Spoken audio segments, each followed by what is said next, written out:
पंचदशः सर्गः।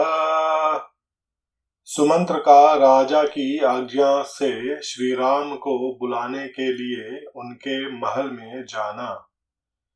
वे वेदों के पारंगत ब्राह्मण तथा राजपुरोहित वह रात बिताकर प्रातः काल राजा की प्रेरणा के अनुसार राजद्वार पर उपस्थित हुए थे। मंत्री, सेना के मुख्य मुख्य अधिकारी और बड़े बड़े सेठ साहूकार श्री रामचंद्र जी के अभिषेक के लिए बड़ी प्रसन्नता के साथ वहां एकत्र हुए थे।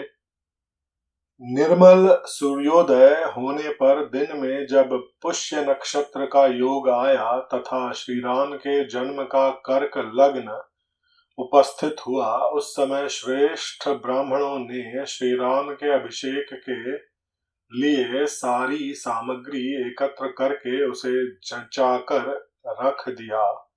जल से भरे हुए सोने के कलश, भली भांति सजाया हुआ भद्रपीठ, चमकीले व्याघ्र चर्म से अच्छी तरह आवृत रथ, गंगा यमुना के पवित्र संगम से लाया हुआ जल, ये सब वस्तुएं एकत्र कर ली गई थीं।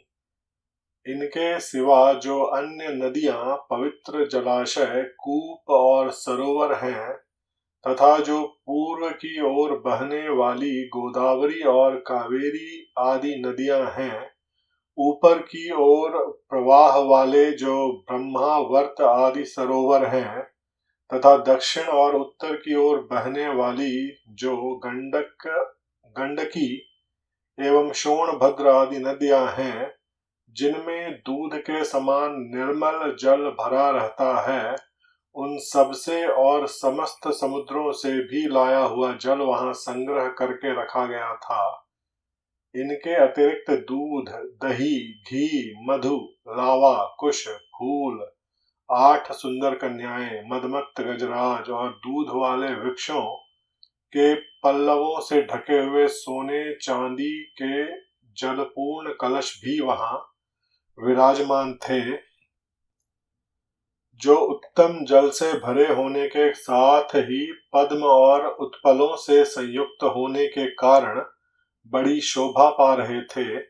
श्री राम के लिए चंद्रमा की किरणों के समान विकसित कांति से युक्त श्वेत पीतवर्ण का रत्न जटित उत्तम चंवर सुसज्जित रूप से रखा हुआ था। चंद्र मंडल के समान सुसज्जित श्वेत छत्र भी अभिषेक सामग्री के साथ शोभा पा रहा था, जो परम सुंदर और प्रकाश फैलाने वाला था। सुसज्जित श्वेत वृषभ और श्वेत अश्व भी खड़े थे। सब प्रकार के बाजे मौजूद थे। स्तुति पाठ करने वाले वंदी तथा अन्य मागध आदि भी उपस्थित थे। इक्ष्वाकुवंशी राजाओं के राज्य में जैसी अभिषेक सामग्री का संग्रह होना चाहिए, राजकुमार के अभिषेक की वैसी ही सामग्री साथ लेकर वे सब लोग महाराज दशरथ की आज्ञा के अनुसार वहां उनके दर्शन के लिए एकत्र हुए थे। राजा को द्वार पर न देखकर वे कहने लगे, कौन महाराज के पास जाकर हमारे आगमन की सूचना देगा? हम महाराज को यहाँ नहीं देखते हैं।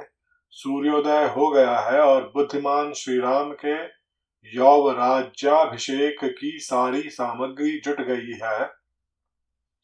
वे सब लोग जब इस प्रकार की बातें कर रहे थे, उसी समय राजा द्वारा सम्मानित सुमंत्र ने वहां खड़े हुए उन समस्त भूपतियों से यह बात कही।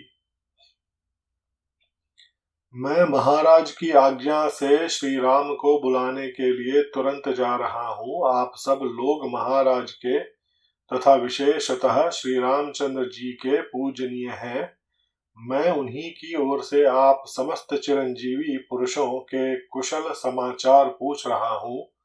आप लोग सुख से हैं ना?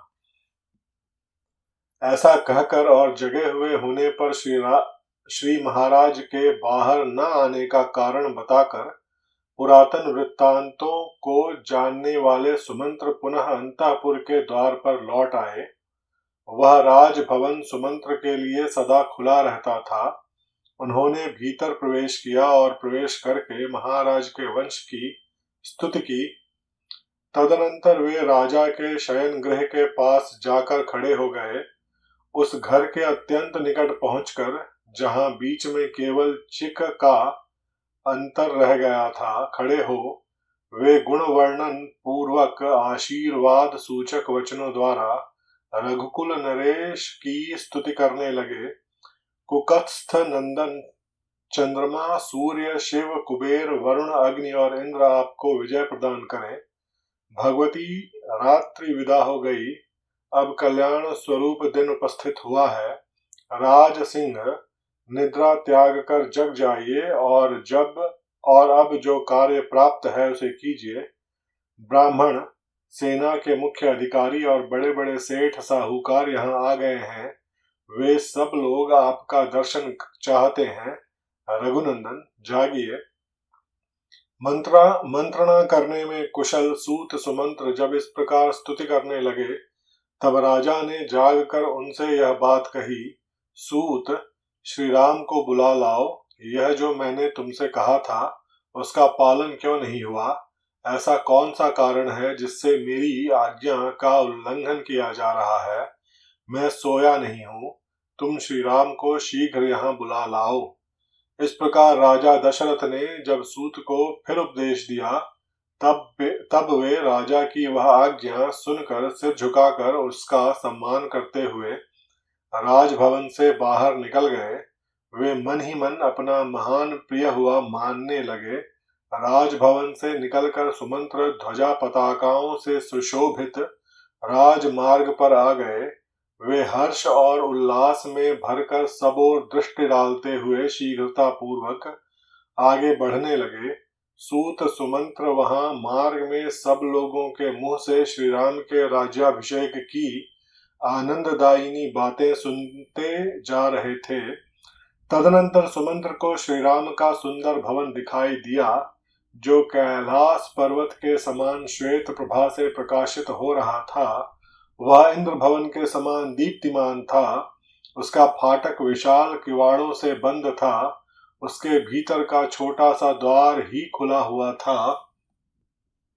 सैकड़ों वेदिकाएं उस भवन की शोभा बढ़ा रही थीं।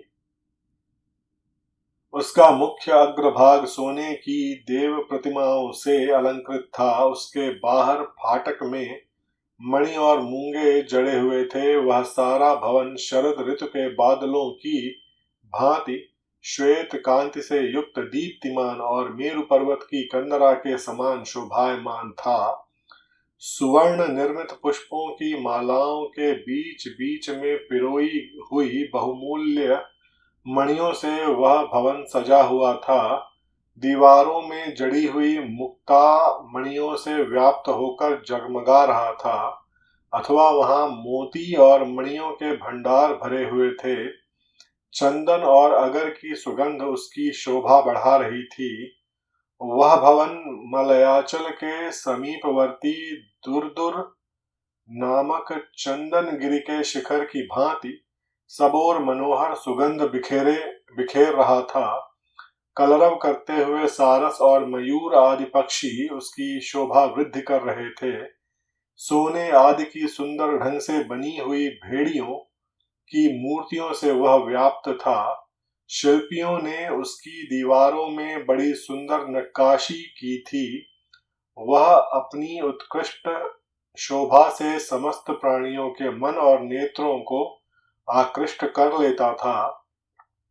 चंद्रमा और सूर्य के समान तेजस्वी, कुबेर भवन के समान अक्षय, संपत्ति से पूर्ण तथा इंद्रधाम के समान भव्य एवं मनोरम उस श्री राम भवन में नाना प्रकार के पक्षी चहक रहे थे। सुमंत्र ने देखा श्री राम का महल मेरु पर्वत के शिखर की भांति शोभा पा रहा था। हाथ जोड़कर श्री राम की वंदना करने के लिए उपस्थित हुए असंख्य मनुष्यों से वह भरा हुआ था। भांति भांति के उपहार लेकर जनपद निवासी मनुष्य उस समय वहां पहुंचे हुए थे। श्री राम के अभिषेक का समाचार सुनकर उनके मुख प्रसन्नता से खिल उठे थे। वे उस उत्सव को देखने के लिए उत्कंठित थे। उन सब की उपस्थिति से भवन की बड़ी शोभा हो रही थी। वह विशाल राजभवन महान मेघखंड के समान ऊंचा और सुंदर शोभा से संपन्न था। उसकी दीवारों में नाना प्रकार के रत्न जड़े गए थे और कुबड़े सेवकों से वह भरा हुआ था। सारथी सुमंत्र राजभवन की ओर जाने वाले वरूथ अर्थात लोहे की चद्दर या कचों के बने हुए आवरण से युक्त तथा अच्छे घोड़ों से जुते हुए रथ के द्वारा मनुष्यों की भीड़ से भरे राजमार्ग की शोभा बढ़ाते तथा समस्त नगर निवासियों के मन को आनंद प्रदान करते हुए श्री राम के भवन के पास जा पहुंचे।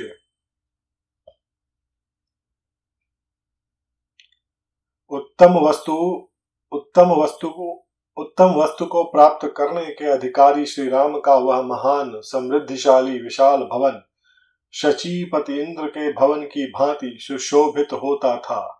इधर उधर फैले हुए मृगों और मयूरों से उसकी शोभा और भी बढ़ गई थी। वहां पहुंचकर सारथी सुमंत्र के शरीर में अधिक हर्ष के कारण रोमांच हो आया। वहां कैलाश और स्वर्ग के समान दिव्य शोभा से युक्त सुंदर सजी हुई अनेक ड्योढ़ियों को लांघ कर श्री रामचंद्र जी की आज्ञा में चलने वाले बहुतेरे श्रेष्ठ मनुष्यों को बीच में छोड़ते हुए रथ सहित सुमंत्र अंतःपुर के द्वार पर उपस्थित हुए। उस स्थान पर उन्होंने श्री राम के अभिषेक संबंधी कर्म करने वाले लोगों की हर्ष भरी बातें सुनी, जो राजकुमार श्री राम के लिए सब ओर से मंगल कामना सूचित करती थीं। इसी प्रकार उन्होंने अन्य सब लोगों की भी हर्षोल्लास से परिपूर्ण वार्ताओं को श्रवण किया।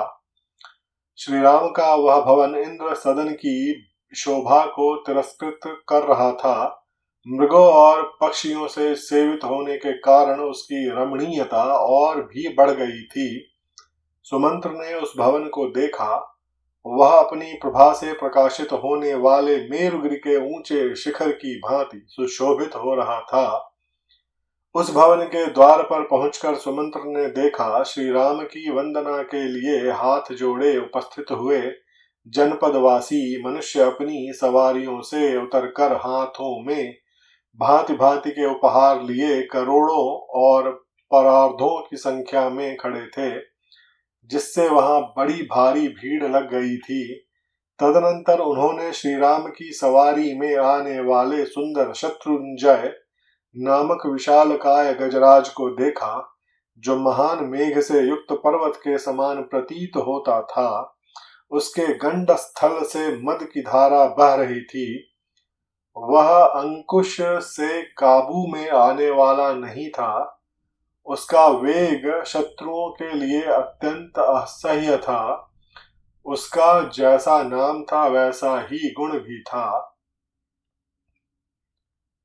उन्होंने वहां राजा के परम प्रिय मुख्य मंत्रियों को भी एक साथ उपस्थित देखा, जो सुंदर वस्त्राभूषणों से विभूषित थे और घोड़े रथ तथा हाथियों के साथ वहां आए थे। सुमंत्र ने उन सब को एक ओर हटाकर स्वयं श्री राम के समृद्धिशाली अंतःपुर में प्रवेश किया। जैसे मगर प्रचुर रत्नों से भरे हुए समुद्र में बेरोक टोक प्रवेश करता है, उसी प्रकार सारथी सुमंत्र ने पर्वत शिखर पर आरूढ़ हुए अविचल मेघ के समान शोभायमान महान विमान के सदृश सुंदर गृहों से संयुक्त तथा प्रचुर रत्न भंडार से भरपूर उस महल में बिना किसी रोक टोक के प्रवेश किया। इत्यार्षे श्रीमद् रामायणे वाल्मीकीये आदि काव्ये अयोध्या कांडे 15 सर्गः। इस प्रकार श्री वाल्मीकि निर्मित आर्ष रामायण आदि काव्य के अयोध्या कांड में 15वां सर्ग पूरा हुआ।